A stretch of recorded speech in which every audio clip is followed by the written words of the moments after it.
Et pour terminer, parce qu'on doit parler le soir, le mariage est une institution divine, pas humaine.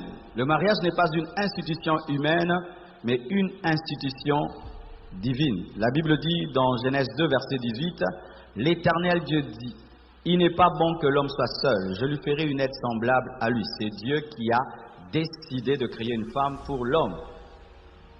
Vous savez, avec le temps, nous pensons que c'est nous qui avons créé le mariage. Tu aimes une femme, tu aimes un homme, et puis vous mariez. Ah, c'est mon mariage, c'est moi qui ai décidé. Non, le mariage est une invention divine et la première institution divine avant même l'Église. Le mariage est venu même avant l'Église. Et donc, si le mariage est une institution divine, il doit être vécu selon Dieu, pas selon l'homme, ni selon la société, mais selon Dieu. C'est pourquoi Hébreux 13, verset 4 dit que le mariage soit honoré de tous et le lit conjugal exempt de toute souillure, car Dieu jugera les impudiques et les adultères. Pourquoi? C'est son institution. Et quand tu n'honores pas son institution par le péché, Dieu dit qu'il te jugera. Alors la société maintenant change des choses. Il y a certains endroits, je crois en Angola, il y a un jour où c'est permis d'être infidèle. Vous savez ça? Ouais. Il y a un jour en Angola où l'homme laisse sa femme faire ce qu'elle veut et la femme laisse le mari faire ce qu'il veut. Et il n'y a pas de jalousie, il n'y a pas de péché, c'est la journée off. Imagine ça. Ils ont décidé, mais Dieu ne l'a pas décidé. En certains endroits, jusqu'aujourd'hui, il y a la polygamie. Un homme peut avoir plusieurs femmes tant que tu les dotes, tant que tu les épouses. Il n'y a pas de problème.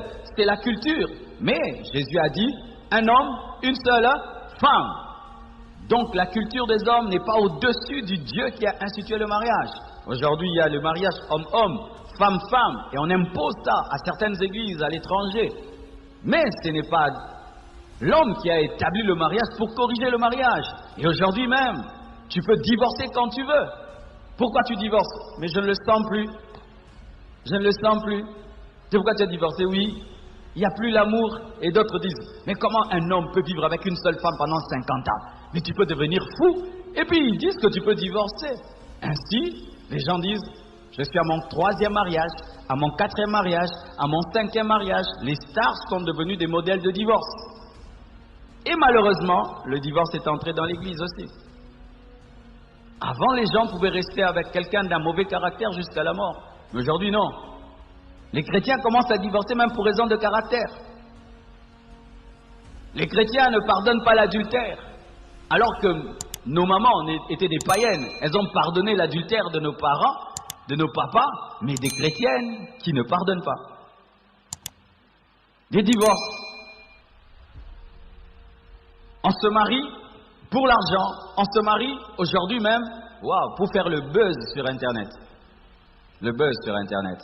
C'est pourquoi moi les demandes en mariage sur Internet, je ne les encourage pas trop. Parce que tu peux faire des choses seulement pour avoir des belles photos. Le mariage de l'année, votre mariage peut être le plus beau mariage côté fête, mais zéro côté intimité et communion. Et maintenant on se marie pour l'argent, on se marie pour faire le buzz. Les gens font même les clips du mariage. Les jours du mariage, il y a une chanson qui sort aussi. Donc pendant qu'on se marie, on pense aussi à sortir un album. D'une pierre deux coups. Vous voyez ça? Le monde est en train d'enlever le côté sacré du mariage. Et d'autres même, ils font des divorces d'apparence. La femme voyage, le mari reste à Abidjan. Ils se séparent entre eux, ils divorcent, mais ils ne vont pas à la mairie. Ils n'en parlent pas aux parents ni à l'église, mais entre eux, ils divorcent. La femme fait sa vie, le mari fait sa vie, mais ils se rencontrent des fois pour les enfants. Mais ils ont divorcé. Mais personne ne sait qu'ils ont divorcé. Le mariage actuel, c'est Dieu qui a établi le mariage. Et tu ne peux pas le détruire à volonté. Et la Bible dit que tu dois honorer ton mariage. Lorsque tu couches dehors et tu rentres dans ta maison, tu amènes la saleté sur ton lit. Tu amènes la saleté dans les enfants. C'est un principe spirituel. Le conjoint qui couche dehors salit le couple. Salit les enfants, salit sa femme, salit son mari. Lorsque tu es infidèle, tu souilles ta femme, tu souilles ton mari parce que tu viens après vers lui, vers elle et tu ouvres des portes à Satan dans la vie de tes enfants. C'est ça la Bible. Et un homme adultère ira en enfer.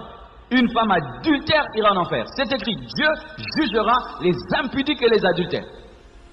C'est pourquoi il faut bien réfléchir avant de se marier. Et quand tu es marié, il faut te contenter. Le mariage n'a pas été établi par toi, ni par moi, pour qu'on puisse juger, de le détruire, de le corriger, de le modifier. Quand tu veux vivre dans le mariage, tu dois aller auprès de celui qui l'a créé et vivre en fonction de sa parole. Alléluia.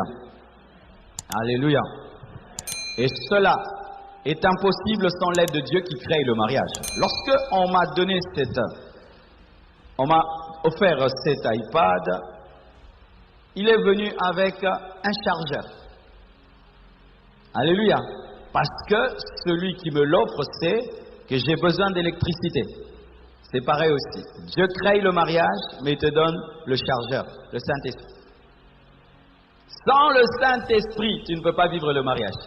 C'est pourquoi beaucoup de chrétiens n'arrivent pas à vivre le mariage parce qu'ils ont des ordinateurs sans chargeur. Quelle est ta relation avec le Saint-Esprit? Car si tu es déconnecté du Saint-Esprit, tu ne peux pas vivre le mariage. Le mariage réclame d'être spirituel, parce que c'est un être spirituel qui l'a engendré. Ainsi, tu remarques, quand tu n'as pas une bonne vie de prière, tu es un mauvais mari, une mauvaise femme. Quand tu as une bonne vie de prière, du coup, tu deviens une bonne femme, un bon mari, parce que tu as l'électricité qui te permet de charger ton mariage. Quand vous êtes des mariés, vous n'allez pas à l'église, vous ne jeûnez pas, vous ne priez pas, vous serrez l'aubasse. C'est-à-dire un jour, tu veux aimer ta femme, tu n'y arrives pas. Tu veux aimer ton mari, tu n'y arrives pas. Tu n'as pas l'énergie pour ça. Je dis toujours à ma femme, si je suis l'homme que je suis envers toi, c'est parce que je suis en communion avec Dieu. Si tu me coupes de Dieu, tu vas voir le démon qui se cache dans ma vie. Si tu me coupes de Dieu, tu vas voir Marcelo Vinci, Enrico Mandeli, les grands Rajakoul, MC DJ Cool. C'est ce que j'étais dans le monde. Alors des fois, c'est que je ne comprends pas, il y a des maris, tu empêches à ta femme de prier. C'est comme si tu empêches la tablette d'être connectée. Elle va te manifester des langages. Tu as un mari qui prie beaucoup, toi tu t'opposes. Le païen qui est en lui, là, quand il va te sortir là, tu vas pleurer, tu vas dire, va prier. Je ne veux plus prier. Avoir une femme spirituelle, un homme spirituel, c'est la grâce. Parce que même il peut te parler en mal, il va prier. Dieu lui dit, pourquoi tu as parlé comme ça? Il peut t'en vouloir, il dit, je ne veux pas te pardonner, va prier. Dieu lui dit, va pardonner. Je me souviens des fois, je me donne à la prière. Et puis j'oublie le monde entier. Dieu me dit, arrête de prier. Tu es marié. Rentre là-bas chez ta femme. Dieu me chasse, parce que c'est l'ami aussi de ma femme. Mais si tu n'as pas de spiritualité, en ce temps de la fin, tu vas tomber. Tu vas détruire. Soit tu vas briser ton couple, soit tu vas être hypocrite dans le couple ou malheureux dans le couple, parce que sans spiritualité, sans Saint-Esprit, le mariage ne peut pas fonctionner.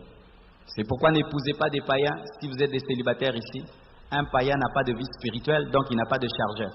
Il va vouloir de la tablette sans chargeur. Et si vous êtes des chrétiens, vous avez arrêté de prier. Allez rechercher le chargeur. Allez prier. Est-ce que vous avez un culte familial? Toi et ta femme, vous priez ensemble? Combien de fois? Toi et ta femme, vous priez? Vous vous tenez les mains, vous priez? Il y a des couples qui ne prient pas. Vous regardez la télévision ensemble, vous critiquez ensemble, vous médisez ensemble, mais vous ne priez jamais ensemble. Vous achetez ensemble, vous vendez ensemble, mais vous ne priez pas ensemble. C'est pourquoi la qualité de votre couple est bas, parce que vous n'avez pas de l'énergie spirituelle. Que Dieu vous bénisse abondamment.